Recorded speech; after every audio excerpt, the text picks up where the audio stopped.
반갑습니다. 심리학당입니다. 우리 저번 시간에 우울증에 대해서 기본적인 것들을 좀 알아봤어요. 그래서 우울한 감정은 인간의 기본적인 아주 중요한 감정이다. 그래서 기분장애로 완전히 빠지는 것 외에는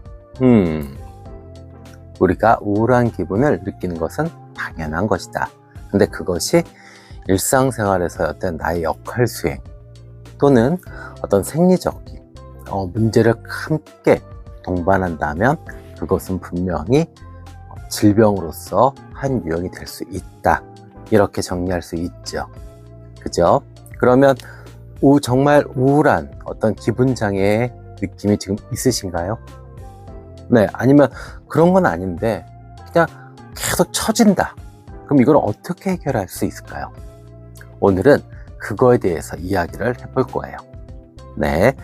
자, 일단은 생활을 규칙적으로 하셔야 돼요. 우리가 긴장하고 이완하고 우리가 운동을 하는 거 있잖아요. 웨이트를 하는 거요. 그것도 마찬가지잖아요. 힘을 쫙 줬다가 힘을 쫙 내려놓는 거. 이 과정에서 우리는 이 근육을 성장시킬 수도 있고 또 뭔가 집중을 해서 일을 할 수도 있고 공부를 할 수도 있고 사람을 대할 수도 있어요. 근데 거의 대부분 우리가 이렇게 우울한 기분, 이런 기분 장애에 조금 문제가 있으면 어떤 일이 벌어지냐면 계속 이렇게 다운돼 있습니다. 그러니까 포인트가 없어요. 근데 그 포인트가 없는 거를 마음의 문제니까 마음을 먼저 어떻게 해결해 보자 라고 접근을 하기 시작하면 일이 더 복잡해집니다. 그러면 어떻게 해야 될까요? 먼저 몸을 먼저 다루면 됩니다. 그래서 아주 기초적인 그 기초적인 스케줄만이라도 우리 정해놓고 살자고요. 자, 뭐냐고요? 자는 시간, 일어나는 시간, 그리고 먹는 시간. 이것만 잘 지키셔도 괜찮습니다. 훨씬 더 기분이 좋아질 거예요. 어떻게 하루 종일 에너지 있게, 활력 있게 살 수 있겠어요? 대부분의 사람들이 쉴 때 쉬고, 이완할 때 이완하고, 활력 있을 때 활력 있고, 긴장할 때 긴장하는 겁니다. 근데 우리 그거 자체의 리듬이 깨졌잖아요.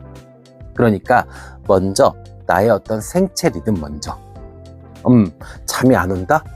그러면 좀 그 전에 조금이라도 더 움직여가지고 피곤하게 만들어서 어떻게든 좀 우리가 다음에는 우리 불면증에 대해서도 한번 이야기할 건데 일단은 그거는 나중 이야기고 지금 하실 수 있으면 자는 시간 규칙적으로, 그 다음에 일어나는 시간 규칙적으로, 그 다음에 아침 먹는 시간, 점심 먹는 시간, 저녁 먹는 시간 이렇게 딱 규칙적으로 하면 이 생체 리듬 자체가 조금 더 적극적으로 변할 겁니다. 아셨죠? 자, 그 다음에 연결되는 부분이 있는데 두 번째는 몸을 좀 움직이자는 겁니다. 집안에서 좀 많이 움직이세요. 예, 요즘은 뭐 음식도 배달해서 시켜 먹고 식재료도 배달해서 쓰시고 하세요. 근데 그런 거 하지 말자고요. 가급적이면 두부 한 모, 뭐 계란 사러 펄펄펄펄 거리고 앞에 슈퍼 가자고요. 네, 그게 정말 나의 마음과 몸에 큰 도움이 됩니다. 우리 너무 많이 안 움직였잖아요. 그죠? 네, 작은 것부터 해보자. 생활 속에서 자꾸 움직이다 보면 힘이 생겨요. 그럼 어떻게 될까요? 산책을 할 용기가 생길 거예요. 산책을 하다 보면 어때요?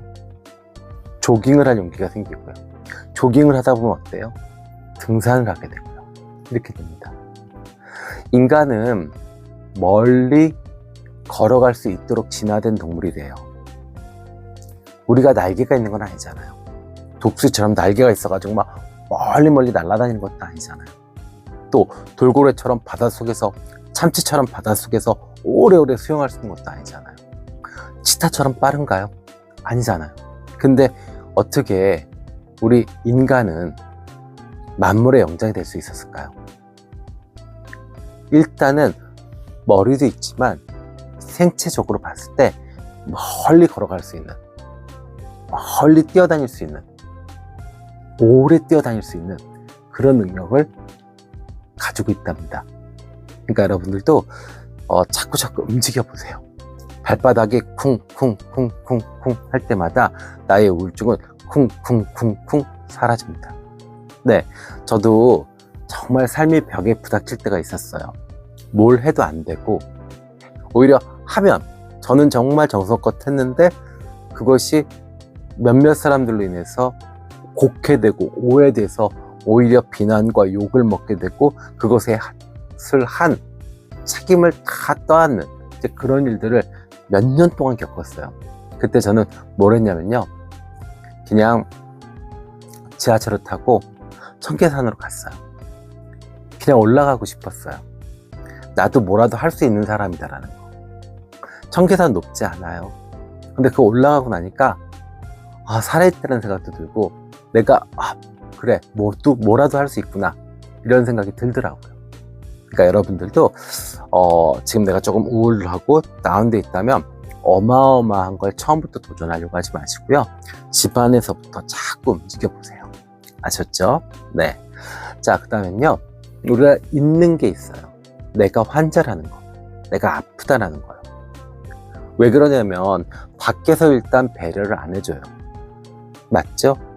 네, 팔이 부러졌다 그러면 뭐예요? 생수통 옮기라고 하나요? 안 하잖아요. 너 빠져있어, 우리가 할게. 근데 마음이 아픈 거는 잘 보이지가 않으니까 뭘 자꾸 원래 하던 책임, 원래 하던 역할, 이것들이 수행하지 않았을 때 비난하고 뭔가 원망하고 그럴 수 있어요. 또 자기 자신도 약간 죄책감이 들 수도 있고요. 그러지 마세요. 일단 나부터 생각하세요. 아셨죠? 그래야 되고, 또 하나 팁을 하나 또 드릴게요. 나의 어떤 무기력이나 우울감이 특정 누구 때문에 원인이 된 경우들이 있어요. 사실 따지고 보면 그것도 내가 못나서 그렇죠. 그릇이 못나가지고, 그릇이 작아서 그걸 담지 못해서 그거에 안달복달 하다 보니까 어느 순간에 우울한 기분이 확 몰려들어와서 우울한 정서가 나를 지배한 건데, 어쨌든 간에요. 그럴 땐 어떻게 하냐고요? 자, 직장에서 부장 때문에 내가 너무 많이 스트레스 받아서 지금 무기력하고 우울증 증세가 있다. 집안에서 남편 때문에, 아이 때문에 그렇다. 그럼 어떻게 해요? 그거 빼고 다 괜찮다라고 생각하셔야 돼요. 회사 생활 너무 재밌어. 부장 빼고. 나의 부부 생활, 나의 가정 생활은 너무 행복해. 남편 빼고. 아셨죠? 아이 빼고. 나 너무너무 좋죠. 그러면 어떤 일이 벌어지냐고요? 결국 나만 남아요. 그러면 어떻게 돼요? 내가 정말 소중한 사람이구나. 나 괜찮은 사람이구나. 나한테 좀 집중해줘야겠다. 우리가 자꾸 살다 보면 특히 대한민국 분들은 관계주의, 집단주의 문화가 너무 강하다 보니까 행복도 사랑도 즐거움도 다 타인을 통해서 얻으려고 해요. 그러다 보니까 더 어려워지는 겁니다. 이제부터 우리는 아픈 사람들이니까 이기적으로 우리 자신만 생각하자고요. 아셨죠? 너무너무 중요한 문제입니다. 네. 그 다음에 네 번째는요, 안전지대를 만들어야 돼요. 안전한 시간을 만들어야 돼요. 항상 우리가 활력 있을 수 없어요. 그리고 무슨 우리가 로봇도 아니고요, 스트레스를 안 받을 수는 없어요. 그러면 그것을 내가 피해서 좀 쉴 수 있는 공간, 내 어떤 마음과 몸이 충전될 수 있는 공간들을 만들어 놓으셔야 돼요. 직장을 다니신다라고 하면 근처에 아주 조용한 벤치 하나, 그런 데가 있으면 부장이 막 갈군다, 부하 직원들이 너무 속색인다, 그러면 잠깐 내려가서 거기 좀 앉아 계세요. 네, 좋습니다. 또 주부님들이라고 하면 위에서 단지 안에 의자도 있고 또 아니면 커피숍 같은 것도 있고 그럴 수 있죠. 조용한데 그런 데를 내 아지트 삼아서 내 안전지대로 만들어 보세요. 그러면 스트레스 받았을 때 내가 조금 충전되고 쉴 수 있는 그런 시간과 장소가 확보될 겁니다. 네, 우리가 약해서 이런 일이 벌어진 게 아니에요. 그걸 제대로 다루지 못해서 그런 겁니다. 맞죠? 네, 요 셰프들이 요리 잘하죠. 근데 우리도 그런 자꾸자꾸 하다 보면 얼추 셰프처럼 비슷하게 요리할 수 있어요. 근데 우리 그걸 못해서 우리의 삶을 다 태워먹고, 그죠? 뭐 난리가 난 거잖아요. 간도 안 맞고, 그쵸? 그래서 우리가 못나서가 아니라 우리가 잘 다루지 못해서 그런 거다, 그렇게 생각을 하시고, 앞으로 내 주변에 가까운 곳에 꼭 안전지대를 만들어 놓으세요. 그리고 안전한 시간을 만들어 놓으세요. 그 시간에서 내가, 그 장소에서 내가 충분히 충전한다. 아셨죠?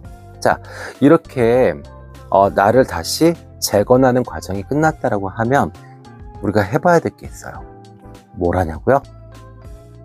새로운 모임, 새로운 곳에서 우리가 새로운 역할을 한번 해보는 거예요.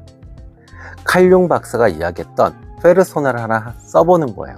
그것이 예전의 나의 모습이었든, 아니면 조금 내가 워너비스럽게 생각을 했던 어떤 누구의 성격이든 한번 갖다가 한번 써보자고요. 네. 근데 기왕이면 이럴 때는 칭찬 많이 해주는 어떤 모임이나 집단을 가셔야 돼요. 그런 데가 어디 있어요? 일단은 종교 집단이 있죠. 그죠? 사이비 이런 거 말고요.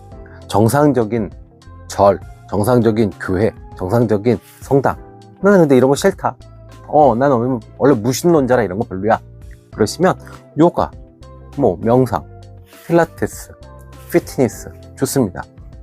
어쨌든 간에 내가 선택할 수 있는 선에서 가장 칭찬을 많이 해주는 그런 모임을 가보세요. 동창회 그런 데 가가지고 또 멘탈 깨져오지 마시고, 아파트 부녀의 모임 같은 데 가서 정말 짓이겨서 오지 마시고요. 아셨죠? 네, 그러면 분명히 내가 새로운 역할을 수행하는 데 있어서 좋은 피드백이 올 거예요. 어머, 멋있으세요, 잘하세요, 뭐 이렇게 됩니다. 그럼 어떻게 돼요? 다시 회복이 되기 시작합니다.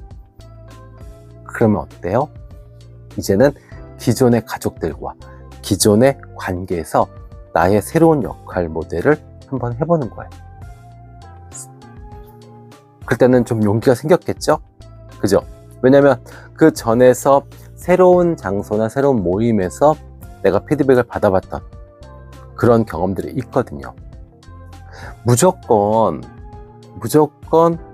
칭찬해 주진 않아요. 사람들은 그 사람들이 나를 긍정적으로 바라봐 줬을 때 내가 긍정적인 행동을 합니다. 그럼 그 사람들은 또 긍정적인 피드백을 하고요. 그럼 난 또 더 긍정적인 행동을 하게 되죠. 이렇게 하면서 강화되는 거거든요. 근데 우리가 그 루틴이, 그 어떤 그 과정이 깨졌어요. 그래서 엄마는 뭐 별로, 엄마는 잘하는 게 없잖아. 김 과장 진짜 일 똑바로 못해? 야, 왜 너한테만 가면 이러냐, 일이. 뭐 이런 식의 피드백만 받았잖아요. 한동안. 그것이 짧게는 몇 달, 길게는 몇 년, 정말 길게는 수십 년 동안 이랬을 거예요. 그죠? 네. 그렇기 때문에 우리가 긍정적인 피드백을 끌어내는 그런 방식을 이제는 기존의 관계에서 해봐야 됩니다. 그죠? 언제까지나 새로운 모임만 찾아갈 수는 없잖아요. 그래서 만약에 여러분들이 5번째 과정까지 갔다라고 하면 그때부터는 이제 거기서 자신감이 생긴 거를 가지고 6번째 단계 뭐예요?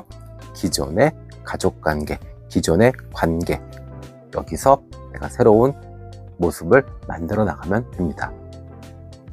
이러면 지금의 어떤 우울한 기분, 또 무기력한 어떤 생리적 현상들에서 조금 벗어나실 수 있을 거예요.